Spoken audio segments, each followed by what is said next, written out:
humans when they're a team, co-founders, parents, when they're a team. Yeah. If one of them's all the way over here and you're struggling because you want them in the middle, what a lot of people do is they go too far in the other direction. Yeah. But what you're supposed to do is just go in the middle. Meet in the middle. That I thought was like profound parenting and co-founder advice, which is like, however you want to look at it. If you as the partner feels like your partner is all the way to one side and you want your kids or your startup or your business or your team to get to the middle, what everyone kind of naturally does is goes too far to the other side. Yep. And this is really what happened in our society, by the way, collectively. Yeah, you double down. That's right. Instead of you being the person that went right to the purple or the middle. Attention is the #1 asset. Hi everybody, 3 minutes ago, we decided, the doctor and I decided instead of doing what we planned on doing, which was she was gonna be on my podcast and I was gonna be on hers, we decided to do a joint podcast and I'm excited about it. I mean, we're so similar. Why not? I agree. Great. Why don't you introduce yourself to my world and I'll do the same. So my name is Dr. Aliza Pressman. I'm a developmental psychologist. I'm the host of a podcast called Raising Good Humans. I wrote this book, The 5 Principles of Parenting, and I'm pointing to it. I don't know why I just said that. That's right, we use video too. Oh, As everybody who's listening, maybe I'm sure I'll you understand use video. that podcasts get filmed sometimes and we clip it up, so go ahead. Okay, I'm a assistant clinical professor at Mount Sinai, where I'm the co-founding director of the Mount Sinai Parenting Center. When did the book come out? The book came out in January. And obviously for your audience, they all know how great it's done, but for my audience, as you all know, like parenting is such a essential part of how I see the world, and I think we're in a nice time where I think we're starting to put pressure on some of the conversations that have been accepted in the last 20 or 30 years, which I think is healthy, which kind of leads into meet me in the middle. I have a kids book coming out here in July for everybody in Aliza's audience. I know my nation knows it. But the title of the book is Meet Me in the Middle. And my latest marketing book that just came out, Day Trading Attention for all the entrepreneurs, has a purple cover, which is a nod to the middle. Oh. I think the world has gotten way too red and blue politically, but also in marketing. People either care about performance, how does it convert, or what's the big brand idea? Yeah. And all the magic in marketing is actually in the middle, and all the magic in parenting is in the middle, and all the magic in life, I think, is in the middle. Agreed. Thoughts? I totally agree. The premise of my book is the balance of, the space between chaos and rigidity is where we have the freedom that allows us to make decisions that are reasonable, and we can better support our kids, and we can, it sounds like, do better marketing. And I feel like we are in a time where if we don't find our way into the middle, we're gonna implode, so. Yeah, so I think for both audiences, obviously your audience has heard more of this from you, and my audience has heard my versions of how I think about it, but definitely nowhere close to as deep. And so actually to that point, right off the bat, I think so many of you that listen to my podcast, I think it's been very clear that when I touch on parenting or the lens that I look at it from, there's a lot of reciprocation of interest, all the emails, all the DMs. It's why I continue to talk more about it. For all of you, I couldn't recommend you going out and getting the book because I'm surface level touching on it. This goes into quite a lot of depth, and so please go do that. What does the book cover, and or what even might be more selfish, because I love the speed and how the world turns, what, if anything, has not philosophically changed since January, but temperamentally, culturally, like what's the state of the union from your perspective on parenting? First of all, I just want to say that I'm pleasantly surprised that you do get a response when you talk about parenting, because I haven't really spoken to very many dads in this context. You're the only dad podcaster that I've spoken to, unless I guess I spoke to a news one, if that counts. But so it hasn't been, so I've been curious, like, don't dads get pretty obsessed with dadding?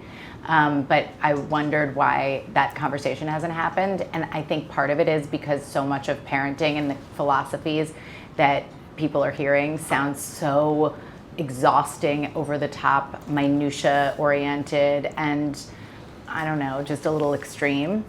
And I think that the world is ready to come back to the middle on that front. Yeah. So I think that might help, but I do imagine that people hear parenting and think, oh my God, like how much more information can we get? And can we just go back to the basics? Yeah. And what do you think from your perspective? Because listen, I think probably, so I love touching on parenting.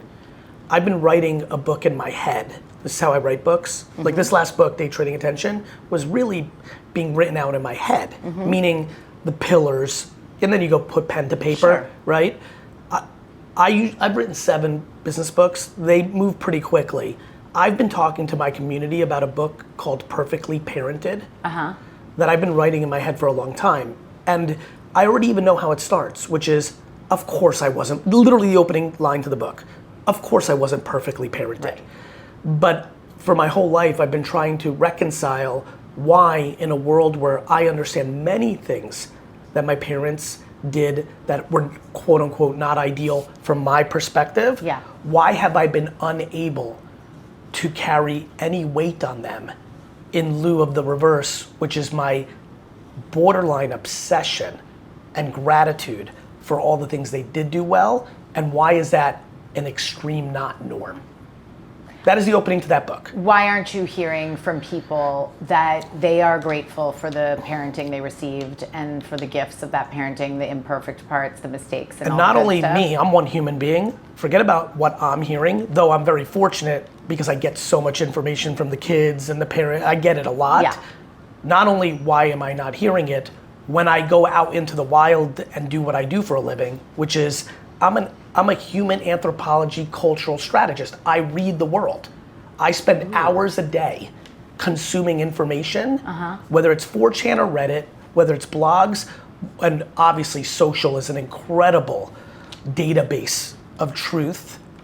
Correct, but I'm glad, of the truth of how people react to things, to your point, truth, fair.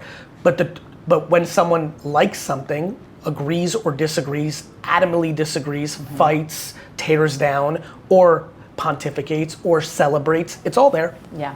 Less today. 10 years ago, people didn't know people were watching. Today, we are more aware that so people are posturing. Yeah. I think one of the biggest issues in parenting, universally, is that people posture for acceptance from their peers and society in lieu of doing the right thing for their kid. The greatest anxiety from kids that I get is my parents want me to get straight A's in Horace Mann, not because they love me, but because they want to brag about me to their fucking friends. Oh, I'm sorry, I'm so sorry. Did you? I'll have to beep that out. You got, please beep that out. But I think it's a great point of me, I'm glad I got to use it there, because boy, the level of it. You meant it. I meant it so, it is destroying the trust between parents and kids when kids feel that they are a product for their own parents' self-esteem, AKA insecurities. That is the elephant in the room. My approach is so much more compassionate. By the way, there's nothing I'm more empathetic to in the world. Than the desire for that. No, that insecurity dictates behavior. Yeah. When I tell you I so understand why a parent does it, and when you're lucky enough like I am to be a parent, you love this thing in a way that makes you not be able to breathe.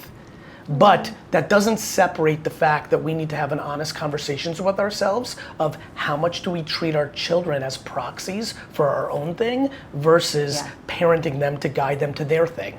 And I think there's a third part of it, which is I don't feel like I'm enough of a person if I haven't done all the things for the kid, and how that manifests is through these achievement outcomes. I love you for that.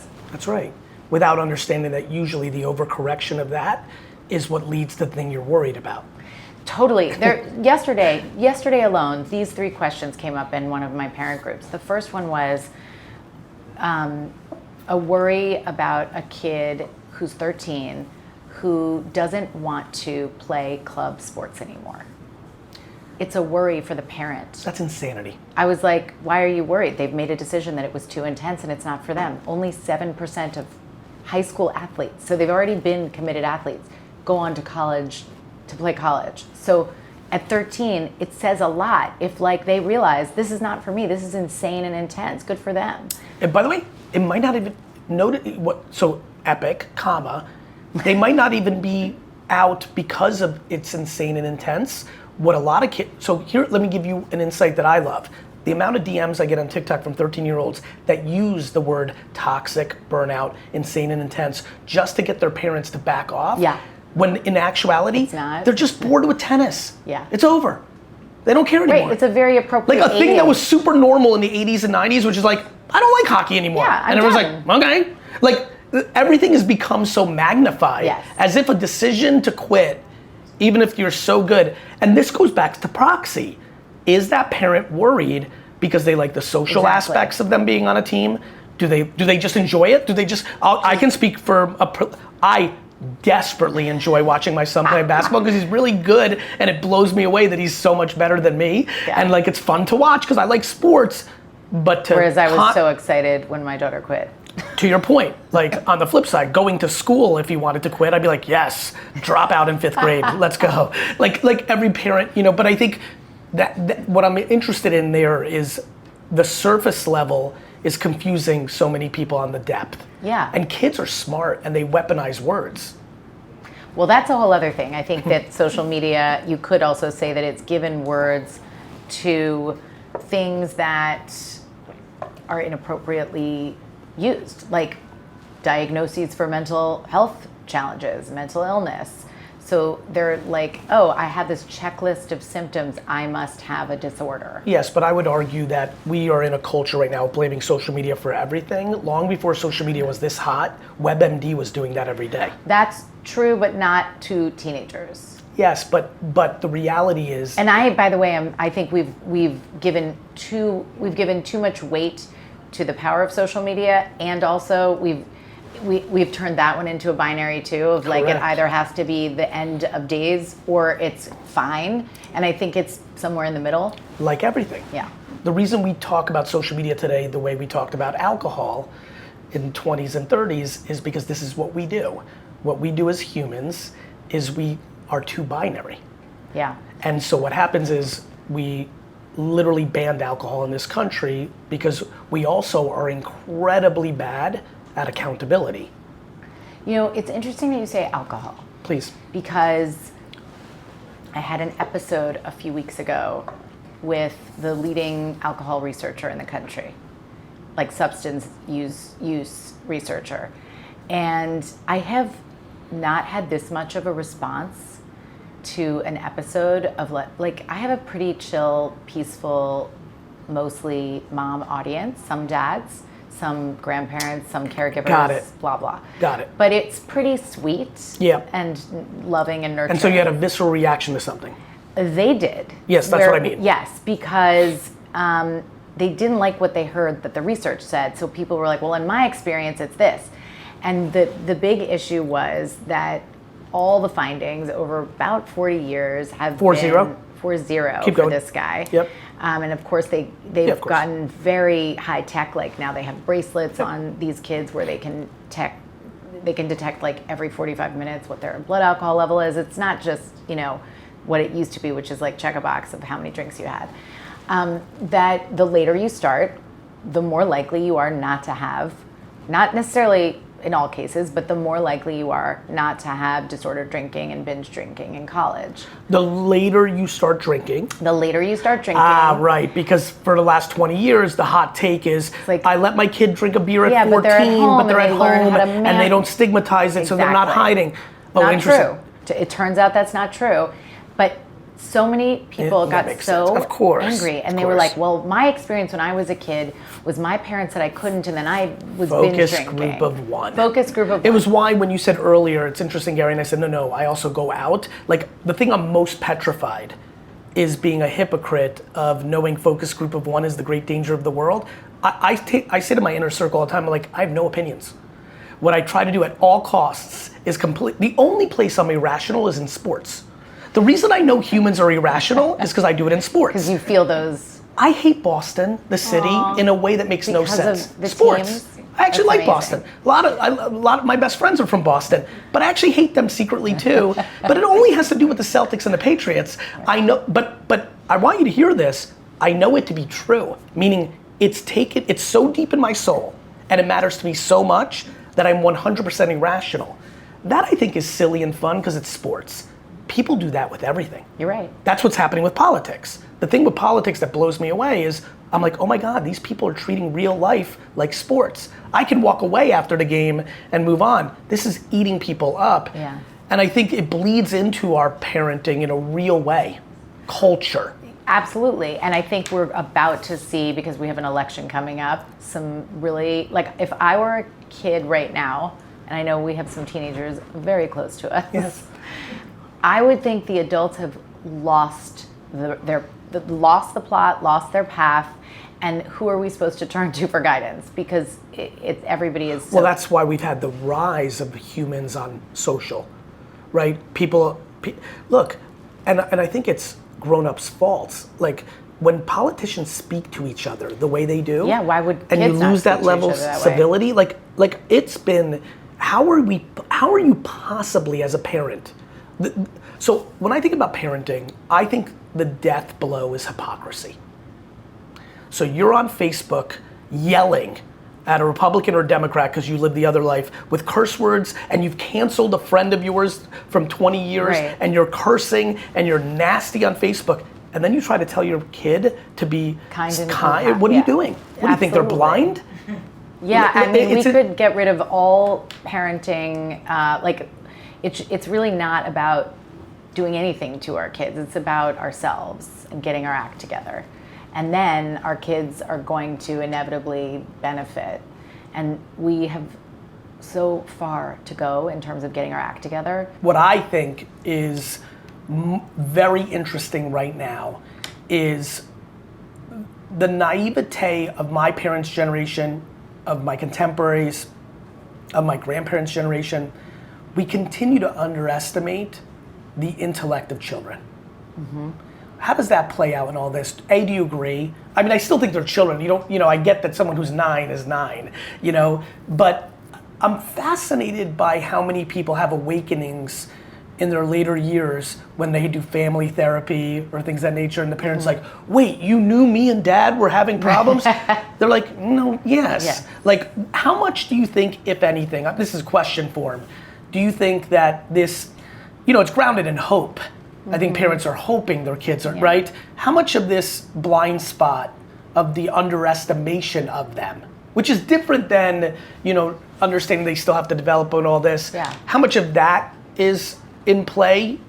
And if we could reconcile, like, don't underestimate your kids, like, back to middle. Don't underestimate your kids, but you don't need your kids in your couples therapy sessions. That's either. Right. Like, how do we find that middle? What's going on with all that? Well, I think we underestimate the brilliance of their nervous system. So even if they're not intellectually ready to understand something, Correct. They know something's going on. Yeah. And so we have to name it. That's right. So once we name it, how are we naming it? I think that's where the middle is. You're not going to say, Mom and I are having some trouble. These are the details right. of the trouble, and Your dad spends all his money. He's not fiscally responsible. He's hurting us. Yeah. I don't think 8-year-old Timmy's ready for that stuff. So that kind of thing. So it's like their nervous system is brilliant and growing and growing and growing. The part of their nervous system that's brilliant is the feelings part. The self-regulated part, not so much, but it's growing and growing. And then they have adults who are pretending that things aren't going on that are going on. We have a problem. But if you could say, hey, you might have noticed something very basic, like you might have noticed that Mom and Dad aren't, like we haven't been getting along well, or you might have noticed that it's been we had an argument. We've been arguing, whatever it is. I just wanted to know if you have any questions. Yeah. And then see where they're at, and then give them the information they need. But then at a certain point you could say, you know what, that is still a grown-up issue, so I'm not gonna give you the details, but I love you, we love you. Middle. What happened was so many parents of the last 30 years so overcorrected in the other direction to what they grew up with that we got to this place. There was something that was said to me once that always blew me away, which is, humans, especially when they're a team, co-founders, parents, when they're a team. Yeah. If one of them's all the way over here and you're struggling because you want them in the middle, what a lot of people do is they go too far in the other direction. Yeah. But what you're supposed to do is just go in the middle. Meet in the middle, right? Right? Like that I thought was like profound parenting and co-founder advice, which is like left or right it, however you want to look at it. If you as the partner feels like your partner is all the way to one side and you want your kids or your startup or your business or your team to get to the middle, what everyone kind of naturally does is goes too far to the other side. Yep. And this is really what happened in our society, by the way, collectively. Yeah, you double down. That's right. Instead of you being the person that went right to the purple or the middle. That even happens in parent-child relationships. Like I was actually speaking to my father because this is a ridiculous example, but he wanted my daughter to sit in the front seat of an old car that didn't have seatbelts, and he was just driving in the like little cul-de-sac or whatever. Grandpa wants to show off the car to his granddaughter and have a little time together. Fun. Yeah. And I looked at him and I was like, absolutely not. And he said, "You're so uptight."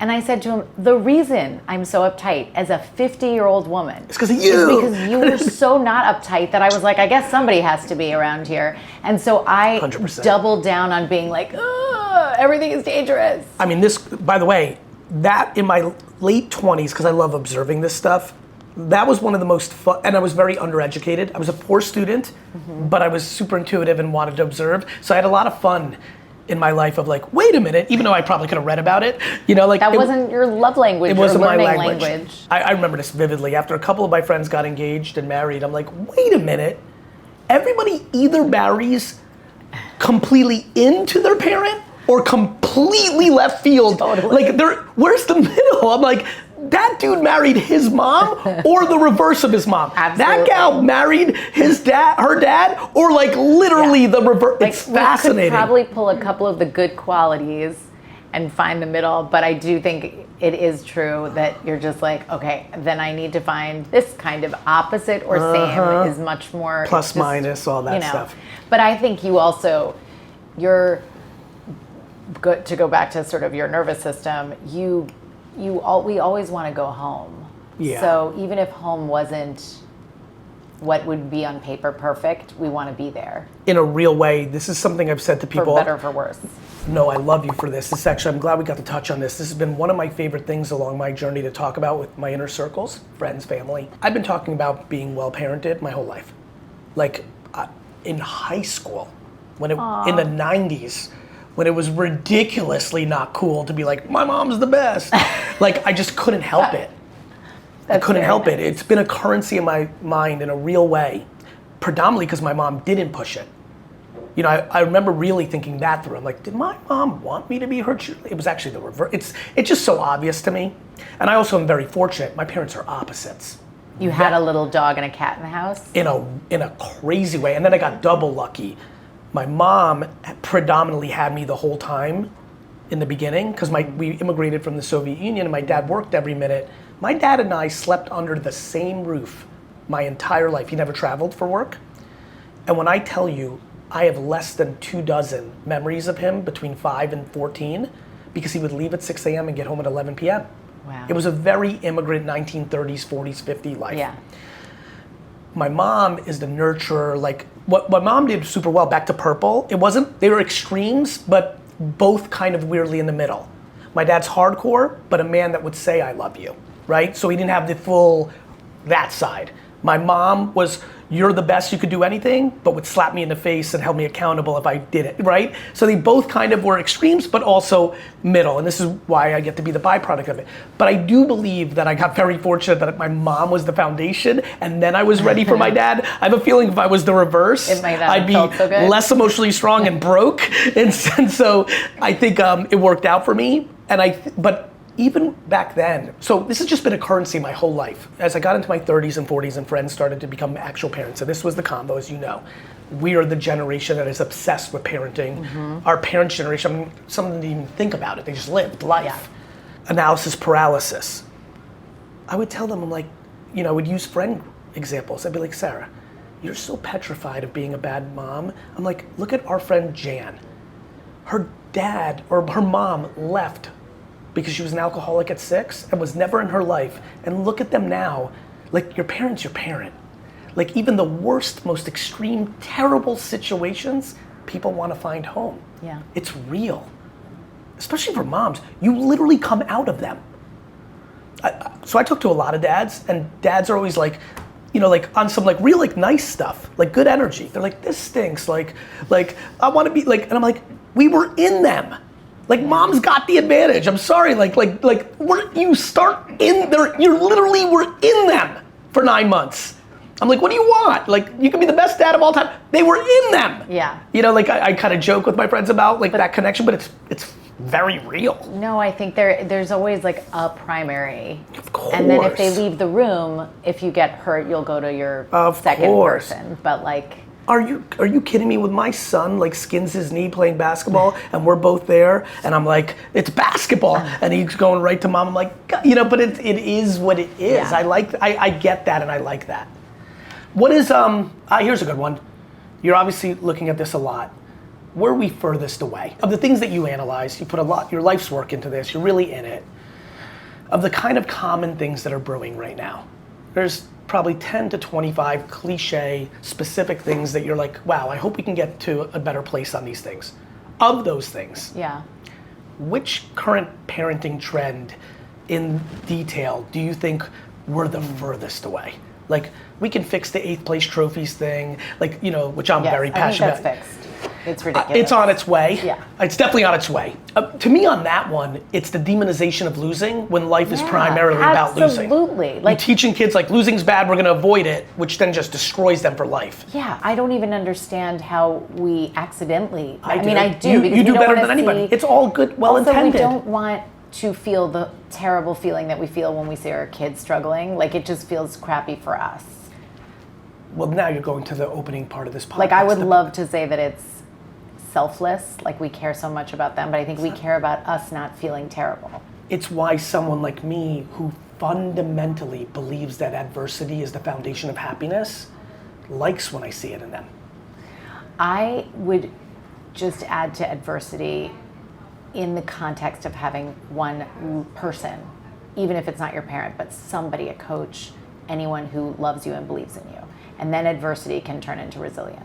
100%. In the absence of that, like if you look under the hood of someone who's come out of terrible circumstances and they've thrived, and we always credit them, like look how resilient they are.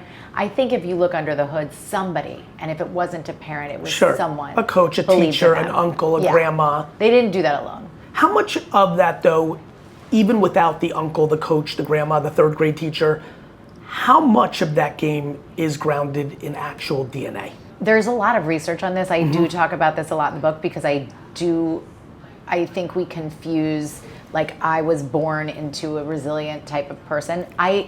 I'll say this, there are people who bend more, like it makes it easier to be resilient when you kind of came into this world a dandelion versus an orchid. Yes. And so you're going to be more likely to take all the hits and keep coming out. But even a dandelion needs some sunlight, water, and soil. Of course. But I think resilience, like there are key features of people who tend to be more resilient, in addition to like having one person: gratitude, autonomy, motivation, empathy, and self-regulation.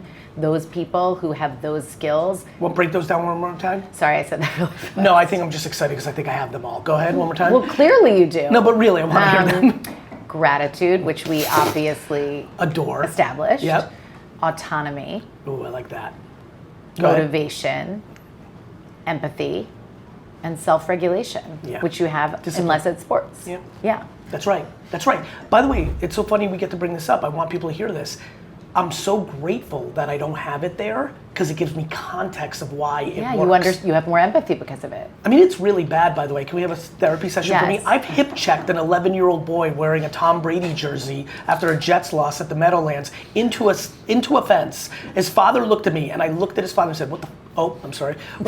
What the F are you gonna do about it? That's crazy. Crazy. Like, I should go to jail. Crazy. I did it lightly, but it was real. Like, I want to make sure everyone doesn't think I'm a psycho, but it was like, it actually happened. I'm trying to. You had the urge. No, it's genuine. Like, this goes back to how I see the world. It's crazy to me that something that's so not important has that power over me to trigger me into like genuinely the bizarro reverse version of myself. I mean, but it also probably brings you so much joy and community. Of course. And by the way, it's a little bit grounded in what we were just talking about. I grew up a Rangers, Yankees, Knicks, and Jets fan.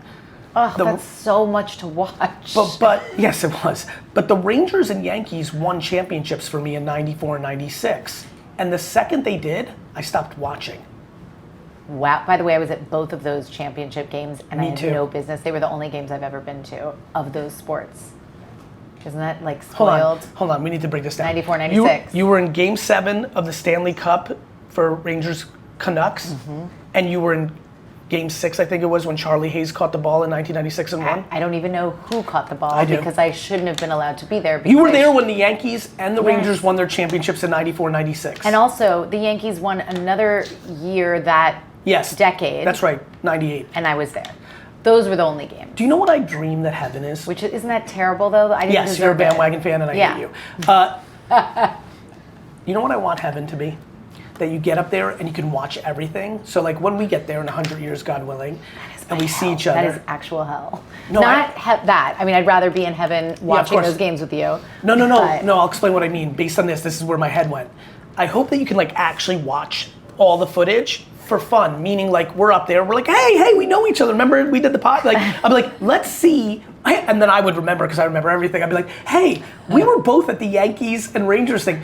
Let's watch the film to see if we saw each other. Look, we saw each other at the hot dog stand at 90. Anyway. And you were probably like, why are you here? You do not deserve this. I can tell from your face. Where are we furthest away, you think? I think we're furthest away from the middle. Yes. And what about specifically, like not 8th place trophies, maybe fighting teachers? Can we stop that too? Well, I think we need to stop fixing things for kids. Yes, that's where I'm going, by the way. 8th place trophies and fighting teachers are fixing things for kids. Let your kid lose. I kind of weirdly want my kid to really lose, like in like real stuff, like a fight. Like if you said, what would you like to happen tomorrow? I'm like, my son loses a fight. Like a fist fight? That's right. Yeah. Not out of some weird, like I'm being silly a little bit on the podcast and having fun, but I'm trying to show like we all have strengths and weaknesses in different arenas. I don't want him to get brain damage. I don't want him to die. Like just a nice solid black eye because he opened up his mouth and he opened up his mouth to the wrong kid and he learns that like, you know, sometimes you get caught if you overextend yourself verbally. We're so different. I'm like, I want my daughter to lose a debate tournament. By the way, I would like that too. Yes. By the way, you used one of my, I think debate's the most, like by the way, I think of those things exactly the same. Totally. I think it's equally devastating to lose a debate or get punched in the mouth and bleed. One of my favorite things about, because both my daughters do debate, my favorite thing about it, apart from the fact that it's not a spectator sport, so I don't even have the option to go. Oh, is that right? You can't go to debates? For middle school you can, but then for high school you can't, which by the way, I don't know, it's just not a thing. No, it's probably because parents got, I mean, honestly, I'm I sure would be out of parents, control. well, even for if the my middle kids school debated ones. and I was in the crowd, I actually think losing a physical fight is kind of like, I mean, look, you can go to jiu-jitsu. I don't know, there's something about losing an intellectual debate that would hurt me more than losing a physical fight. That's interesting. Well, I definitely got into the habit of monitoring like what would be a point or not, and I was like, what is happening to me? And about arguments that are absolutely asinine, but so I do think it's really interesting, but the reason why I was so excited for both my daughters to do it, even though I really didn't, I said you have to try it once. I didn't force them doing it, but only because our world is so ridiculously incapable of, you know, the middle, or even just listening to the other side of an argument. So I think it's a great skill to be able to make both arguments and make them with gusto. I think the rise of audacity in human beings needs to be discussed. This issue, the thought that the entire world should see the world from your perspective, the way you see the world, is the craziest. I cannot comprehend. Look, I just don't understand this. When I say at all, I am intellectually strong enough to understand that a human that was born in a different circumstance, gender, race, income level, part of the world, religious background, family background, may have a propensity to see a social issue different than I. How is that? Why are we trying to it is so audacious. It really is. You know, the thing I said about empathy, before empathy, or sort of on the side of empathy, is perspective taking, that capacity.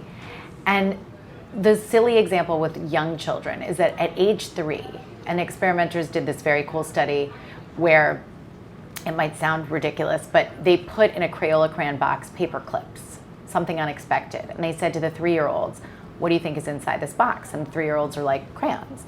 And then they had the parent, turned around or in the other room, whatever. They show the kid what's inside the box and they see that it's paper clips. And then they say, what does your parent think is in the box? Even though they've never seen the inside of it. And the 3-year-olds will say, paper clips. Because you assume, you assume that your parent or anyone sees the world the way you do.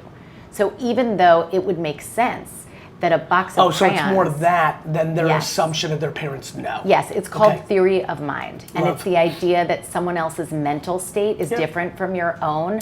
You don't have that before age 4. Got it. So a 4-year-old... So a 6-year-old will answer differently? Yes. A 6-year-old will look in the box, they'll say, that parent's going to see crayons because they're going to see the outside of the box. That's right. But I know they're paper clips. I understand. And when you don't really keep exercising that skill, you end up growing up in a world where everybody thinks you're supposed to think the same way. So, when people say things like, how could he think that? I'm like, because he's not you. That's how. I know. Or when people say, well, if that had happened to me, I would have. And it's like, crap.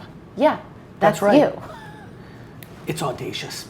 So I think that is a big problem. I think the word, it's funny. I had a wine brand called Empathy Wines. You've done a lot. I've done a lot. I'm a real entrepreneur.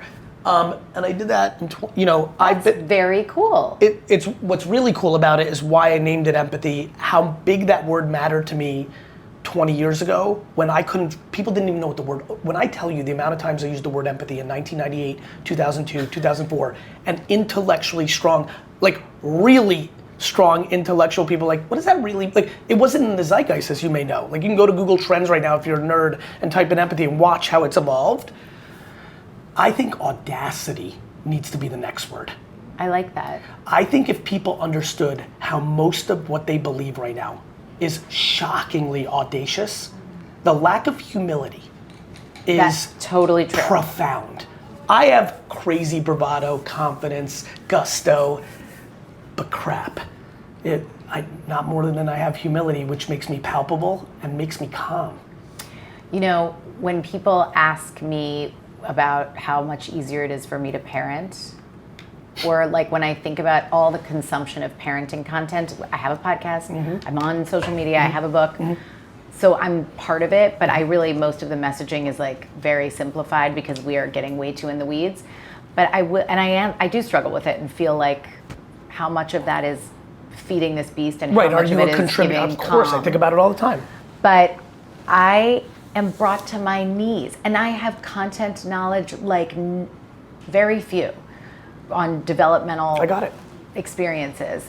And I am brought to my knees constantly by raising teenagers. I love you for this. So many people come up to me, they're like, your kids, I'm like, are you out of your mind? The only person on earth that my kids are not gonna get info from is GaryVee. They hate GaryVee.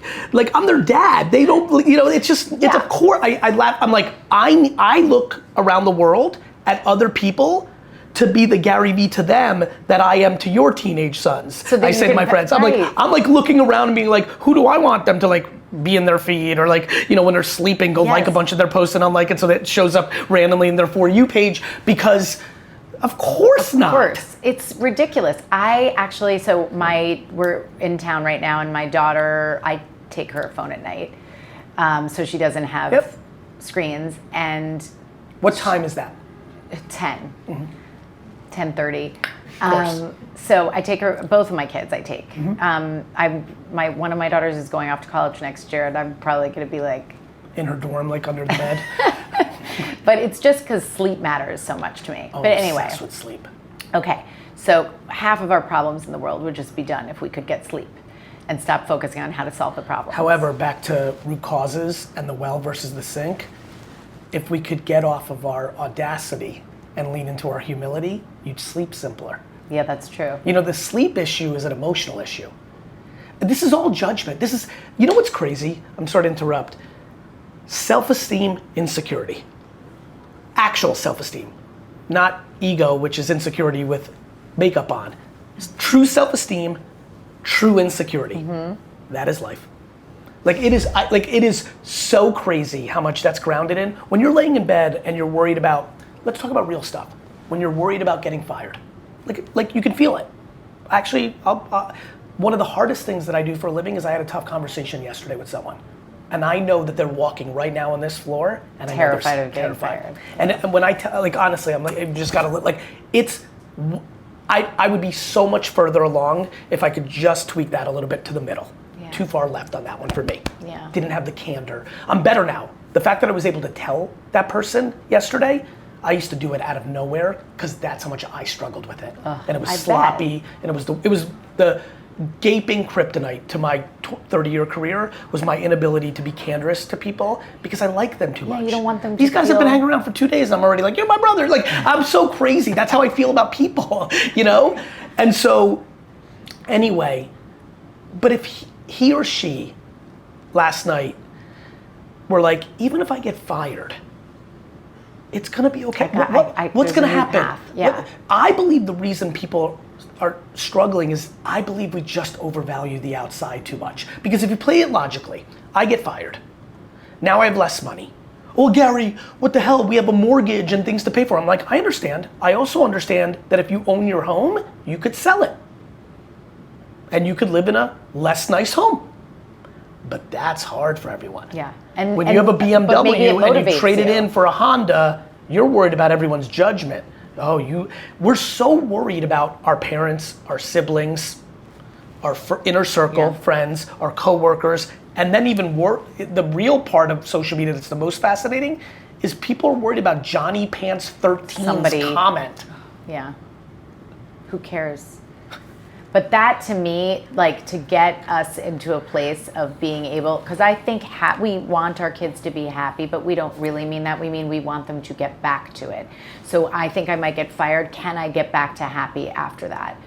Like it might take a year. I might be really struggling, but will I get back there? I had a best friend the other day who goes, Gary, I just want my kid to be happy. I'm like, then you're screwed. I said, how about you start with yourself? Aw. Honestly, wow. Like this is so much of parenting course. right now. I don't know, I really think an ultimate root cause is we just value other people's opinions too much. Well, Keeping up with the we value Joneses. us, we don't value that as much. I know, self-love. Yeah. And why do we have so much judgment on ourselves? The reason I like bringing up like the hip check of the kid, which is clearly inappropriate, is we all have strengths and weaknesses. Not only that, we make mistakes in even our strengths. Correct. And then we have to either deny it and then become one of the, the audacity of that, not being able to just see yourself, or we can grow from it. I have to without, or you might warn them. Maybe now you'll say, hey, listen. No, I'm gonna hip check. You're sitting next to me. I'm thinking about taking jiu-jitsu just so I can beat them up. No, but to your point, I actually have to find my own middle of acceptance because I'm almost weirdly like, I like champion, like I'm almost like too weird of championing my mistakes. Yeah. Like I think it's the coolest when I screw up at something I'm good at. Yeah. Like I went into a new business pitch a year ago. We had it. I feel like I underperformed in a world where I'm 99 out of 100. I loved it. Maybe it was exhilarating because you haven't done it in a while. I like secretly think I sandbagged myself just to feel it. Yeah, it's like I enjoy the loss. By the way, it goes back to my sports thing teaches me everything. I could have had so much fun with the Yankees. I prefer the losing to the winning. Yeah. You get to feel, especially for a guy. When else do you get those feelings? I think that we really need a reset. I'm so happy that both parenting and therapy are being challenged currently on, is it a little too much? Yeah. Oh, so to go back to those challenges, I think we are very obsessed with the minutia of every moment of how our kids feel. And who is going to ever be able to walk through the earth constantly thinking about how they feel? No, you can't get anything done. It's absurd. So we have gone way too far. We overcorrected for not caring at all. Correct. And so now I think parents are that's really hard, really, really hard. I get it. I'm actually so pumped for Gen Alpha. I think they are gonna have such a better middle as parents. The 8, 9, 10, 11-year-olds, because this is gonna take a few minutes, of course to like work itself out. I think they're gonna be fortunate. I think they're gonna be good. I think they'll be, it's the same old thing, this pendulum swings. This is what I wanted to tell you about Please. my daughter, and then we probably have been here for 7 hours, and probably. I don't know. Yeah, go ahead. So she's not in her own room. She doesn't have her books. And she was like, can I read? The only book we had was my book. Oh my God. So she's like, can I just have your book to go to sleep? Because I'm That's not how gonna, she sleeps? Not normally. I see. But she needed She something. needed something. She always needs something to read to Yeah. just bore her to go to sleep. Yeah, I get it. So she starts reading it, and the next day she's like, you know what is so cool? I noticed that the majority of your book is about parenting yourselves, like the adults, and that you constantly are saying, it says the essential guide to raising good humans, but it seems like it's more like the essential guide to not screwing up your kids, but not more than that. And I was like, thanks. And then she said, and also, I'm going to just point out that you don't do a lot of the things in the book. But I think it was a really good moment because A, she felt safe enough to say that to me. Of course, which is so great. then I feel really good. But B, I know all of this. Doesn't mean I do it. Of course, you're a human being. And it's okay. That part. Like, do some of it. And oh, by the way, in that little story you just told, there was something about the middle that I'm obsessed with. Her feeling safe to tell you that. Powerful. Her disrespecting you, inappropriate. So many parents right now couldn't say anything to their parents that they've allowed their kids, and I know I'm not allowed to curse on your thing, so please beep this out. They're allowing their kids to shit on them. Yeah. And I just want every parent that's listening, if your 14-year-old is looking you dead in the face and disrespecting you, I promise you, there's a slightly better way. I think that's an example of how we sort of have accidentally lost the plot because 100%. we're like, that's their safe harbor. I have to be there for them. I remember when my aunt, when I was very young, but my nephews, my cousins were younger. I went to her house, they were teenagers, and they were so nasty to her, and they were like, Ma, get us this, and do this, and they were very rude. And Which, by the way, by today's standards is like decent. It's gotten even worse. You're right. But at the time, I was like, oh my God, and she said, they just had a long, hard day. And I was like, excuse sure. But you could say to them, I know you had a long, hard day. You need to figure out another way to ask her. I'm not getting it. My mom is my idol. I put her on the pedestal. She's the greatest mother of all time. If I contemplated being disrespectful for her, she would have choked me out. I respect that so much. Obviously, I'm being extreme. I know. It was just I'm so happy that I had boundaries with my parents. I'm so grateful that it didn't even cross my mind to have the ability to go there. That is now common talk. Boundaries, like if I had to pick, if your word was audacity? Why did I just say that? Audacity. If your word was audacity, I would say our big challenge right now is boundaries. Boundaries with our kids, Yeah. and certainly in parenting or with other people, and like the difference between wanting your kids to feel safe and still being comfortable with boundaries. There's something I say to business people that maps to parenting currently in my brain. So many business people choose to have it better in the short term, only to have it bad in the end. I've watched so many businesses go at, and that's what I'm seeing. Everyone, like so many of the behaviors that parents have in their gut that they're not doing right are gonna really play out in post-college. Especially the zoo animal thing. So the zoo animal thesis that I have in my head is the over-coddling and fighting teachers, 8th place trophies, like eventually they're 23. Eventually they're 25. And what I didn't know, because this was the epiphany of epiphanies of the last decade for me, because I came from a very different family, and because I grew up in very humble circles, and I didn't go to Ivy League schools, like the last decade of realizing that 28-year-olds take money from their parents put me to my knees. I'm like, I had no... I did hear you say that. Yeah, I had no idea how many 31-year-olds are walking around Earth right now, and forget about 31. Any kid that's 22 to 27 that comes from a decently financial environment is getting subsidized. Do you know the psyche of this? By the way, I'm like, I went to an Ivy League and took money from my parents. And by the way, but you're part of a different generation. Here's something you're gonna say, comma, when you and I were growing up, when especially if you took any kind of like real significant amount of money, you borrowed money from your parents and you paid them back after you got on your feet. And also it was with the stipulation that you're doing it because you're working towards something, Correct. not because you're not you're doing going something. to Ibiza Yeah. with your buddies. Totally. And oh, by the way, back in your generation, when you were 26 and taking money from parents, it came with a level of respect. You've got people that are 27 on the payroll to go to Ibiza and are shitting on their parents.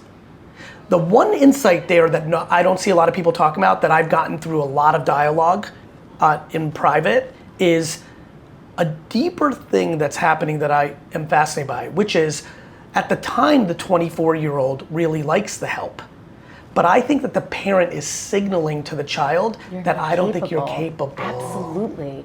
Every time we fix a problem, we're silently saying, you're not capable. You can't do this by yourself. It's so real. That's true for 13 or 33. This is why when we were outside in the 50s, 60s, 70s, and 80s and parents didn't know what was going on, it was so good.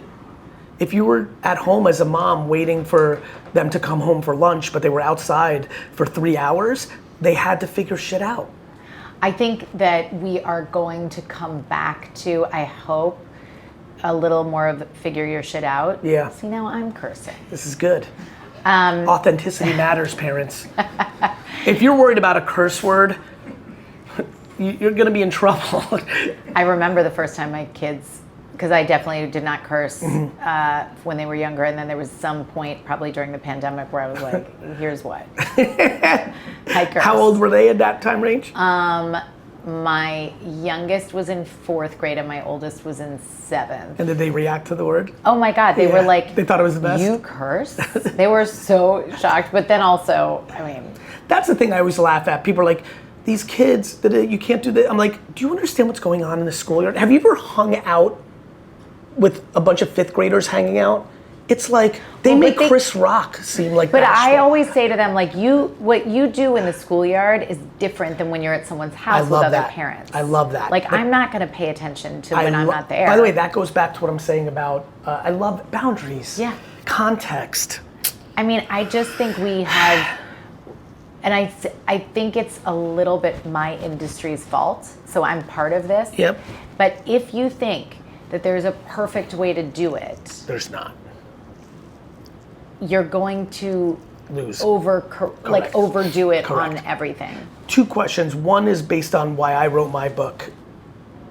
How much do books like this that are targeted to 4, 5, 6, so I've been so especially with these guys sitting here. How old are you guys? 17. But 17. So the coolest thing by far in my life over the last 10 years professionally was how much of that person, you said something earlier and it kind of choked me up a little bit. I am so fortunate. There are plenty of cons, to your point, of social and digital and the world, and there are plenty of pros. Yeah. One of the pros is how many 25-year-olds have written to me books on how I was the person from afar with my content that really was that person for them.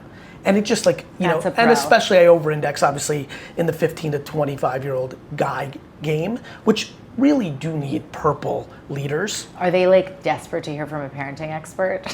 Yeah, you're gonna be very surprised. Yeah, I'll tell you, this goes back to it, Nice Guys Finish First was not something they were desperate to, but now they hear it so much from me, they're like, maybe, yeah. Yeah. Yeah, but the thing that I started to realize was, man, I wanna go younger. Yeah. I fell in, when I tell you. The earlier the better. The path of realizing, Jim Henson fascinates me heavily. Because the word that has not been brought up on this podcast yet, that empowers parents to take a little pressure off their chest, is intent. Mm-hmm. When I tell you the biggest thing I tell my friends when I'm trying to get some of that anxiety off is the intent matters. back to kids, back to what you were talking about, I so associate with that. If you actually intend for your child to love them and want good for them, the intention matters. This goes back to the thing I said about the Horseman bumper sticker. If your intent to parent your child is for your self-good, they'll smell it.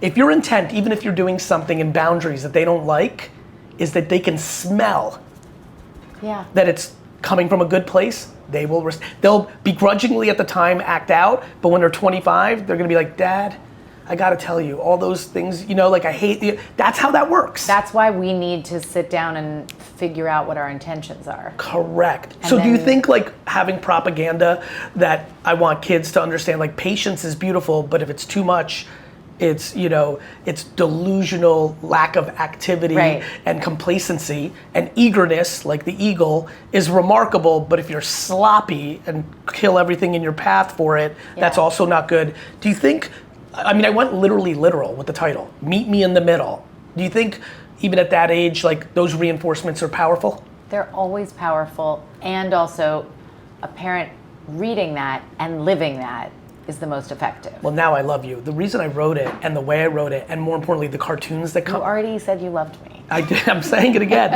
I have cartoons coming out on YouTube Kids in the fall. Oh, that's And the so way cute. I wrote them, Aliza, my team, the way I influenced the copy, every episode is secretly trying to poke at a parent. It's gonna be super entertaining for 5 and 6 year olds, but when their parent walks by the iPad and they hear it, I'm trying to poke their zit. You want them In the things you're talking about, every episode, though visually and entertainingly is made for the 5 to 10 year old, always has you know how a Disney movie, of course, right? Inside Out, I'm seeing tonight. I'm so excited. Correct. It's so funny when I invented VeeFriends and I was breaking it down for someone. My friend was like Inside Out, and I was like, I hadn't seen it, I didn't know. Oh, it's so brilliant. And that's what got me to Jim Henson. I'm so affected by him now. Intent. Do you know what the brief was for Fraggle Rock? No. There was a creative brief in the creation of Fraggle Rock that was given. Normally briefs are very long. What we're trying to accomplish here is, right? Yeah. The entire brief was 2 words, end war. What? Intent. Oh my gosh. So to me, that's when people ask me why are you doing VeeFriends? The NFTs, the trading cards, the books, the toys. I'm to make the world purple. And that's why I went so literal with the first kids book. And I think that's the parenting game. I really do. I agree. And this book, the idea of parents getting that message and then getting a little more inspired in their day and hearing those words alongside kids, hearing those words is, One last thing I want to just say to everybody, because I feel this episode, I want to be purple every day professionally, personally, and I have many days when I'm red or blue. Yeah. And that's okay. If you just understand purple and strive for it, then you're going to be 90% of the way there. Did you hear what Roger Federer said in the commencement speech he gave? He just gave a commencement speech at Dartmouth. I heard he did, but I know people are freaking out and they're happy with it. I don't know. I was like, heard it was good. I went there. I'm a joker guy, and so I always have a little bit of a weird. I don't like Fed. He's universally adored. As you can imagine, I know nothing about him other than I was proud of He's universally adored and everybody loves him. Oh, Thus, he is? in sports, makes me not like him. I, of course, was like, why is my alma mater having Roger Federer speak? And then I saw that he said in the 80%, he won 80% of his 1,500 some odd games. And of those 80%, he only won 50, is it games or matches? Oh, he won 80% of his matches, but games, he only won 50. He only won 54%. Makes sense. And he said, if you are thinking of fixating on the loss of the point, you're not in the next one. But he also said, each point you have to do as if it's the most important point in the world until you lose it and then move on. God, I love that. I thought that was good. It's very good. So now I like him. I get it. It makes me like him a little more too, which pisses me off. It's actually how I think about success. I take that 3-dimensional. If you think success is financial or admiration, you are wrong. It's peace of mind. And until good one. When I tell you, if we could ever, God forbid, AKA meaning God willing, convince society that the binary definition of success is peace of mind, Because boy, are people confused. Nobody gives a crap about your private plane. Real talk. All that your private plane means to them is them feeling worse about themselves. I'm feeling worse about myself, totally. I tell all my friends, they're like, Gary, like, because they post all this crap, jewelry and cars, and they're like, no, it's inspirational. By the way, I'm don't like, let you're your full of kids do crap. that. It's not inspirational. You want to talk about another thing with kids? Yeah. Give some real thought before you start posting your kids all over the place for likes. Agreed. Because they're going to grow up one day and be like, you used me as a tool for your social media growth. Yeah. It's a really hard one. I don't... Get a dog and use that. It's not yours to Correct. use. People ask me all the time, like, why don't you, I'm like, That's I their don't know life. if they, I don't know if they want it. Yeah. I agree. Thank you. Everybody, please go and get the Thank book, you. The 5 Principles of Parenting. And meet me in the middle. Never done that before. That was fun. That was really fun. Thank you. G-Book.